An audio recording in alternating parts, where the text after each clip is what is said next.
നല്ല ടേസ്റ്റി ആയിട്ടുള്ള പാലക് പനീർ തയ്യാറാക്കിയെടുക്കാം നമുക്ക്. അതിന് വേണ്ടി നമുക്ക് ഒരു പാനിലോട്ട് ഇച്ചിരി വെളിച്ചെണ്ണയാണ് ഒഴിച്ച് കൊടുത്തേക്കുന്നത്. പനീർ ഇട്ട് കൊടുക്കുക. വീട്ടിലുണ്ടാക്കിയ പനീറാണ്. ജസ്റ്റ് ഒന്ന് ഫ്രൈ ചെയ്തെടുത്താൽ മാത്രം മതി. അത് മാറ്റിയ ശേഷം ആ പാനിലോട്ട് തന്നെ നമുക്ക് ഇച്ചിരി വെളുത്തുള്ളി, ഇഞ്ചി, അതുപോലെ തന്നെ പച്ചമുളക്, ഒരു സവാള, ഇതെല്ലാം കൂടി ഒന്ന് വഴറ്റിയെടുക്കുക. വഴറ്റിയതിന് ശേഷം ഒന്ന് പച്ചമണമൊക്കെ മാറിയ ശേഷം പാലക്കിൻ്റെ ചീര ഇട്ട് കൊടുക്കുക. അതിൻ്റെ കൂടെ ഇച്ചിരി മല്ലിയിലയും കൂടി ഇട്ട് കൊടുക്കുന്നുണ്ട്. ഒരു തക്കാളിക്കയും കൂടെ ആദ്യം ഇട്ട് കൊടുക്കണം. ഞാൻ രണ്ടാമത് ഇട്ട് കൊടുത്തത് കുഴപ്പമില്ല. ഒന്ന് ജസ്റ്റ് ഒന്ന് മിക്സ് ചെയ്തിട്ട് അതിൻ്റെ പച്ചമണം ഒന്ന് മാറി ഒന്ന് വാടി മാത്രം മതി. ശേഷം തണുത്ത ശേഷം നമുക്ക് മിക്സിയുടെ ജാറിലിട്ടൊന്ന് ഇച്ചിരി വെള്ളം കൂടെ ഒഴിച്ചിട്ട് നന്നായിട്ടൊന്ന് അരച്ചെടുക്കാം. ആ പാനിലോട്ട് തന്നെ കുറച്ച് പട്ടിട്ടിട്ട് ഇച്ചിരി ജീരകവും നല്ല ജീരകം, അതായത് ചെറിയ ജീരകം ഇട്ട് കൊടുക്കുക.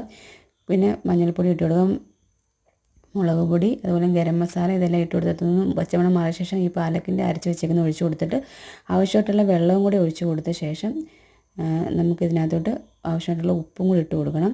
നന്നായിട്ടൊന്ന് മിക്സ് ചെയ്ത ശേഷം ഇതിനകത്തോട്ട് നമ്മൾ ഫ്രൈ ചെയ്ത് വെച്ചേക്കുന്ന പനീർ ഇട്ട് കൊടുക്കുക. ഒരു ടേസ്റ്റിന് വേണ്ടി മാത്രം ഞാൻ ഇച്ചിരി പഞ്ചസാര ഇട്ട് കൊടുക്കുന്നുണ്ട്. ഒരു നുള്ളു പഞ്ചസാര മാത്രമേ ഉള്ളൂ. ഇത് കസൂരി മേത്തിയാണ്, ഉലുവയുടെ ഇല ഉണങ്ങി പൊടിച്ചതാണ്. അതും കൂടി ഇട്ട് കൊടുക്കുക. അന്നേരം നല്ല ടേസ്റ്റൊക്കെ ഉണ്ട്. പിന്നെ ഇച്ചിരി ബട്ടറും കൂടി ഇട്ട് കൊടുക്കുക. എന്നാലും മിക്സ് ചെയ്ത ശേഷം ഇഷ്ടമാണെങ്കിൽ മാത്രം ഇച്ചിരി ക്രീം ഇതിൻ്റെ മുകളിൽ ഒഴിച്ച് കൊടുക്കാവേ. നല്ല ഫുൾക്ക ചപ്പാത്തിയുടെ കൂടെ കഴിക്കാൻ പറ്റും നല്ലൊരു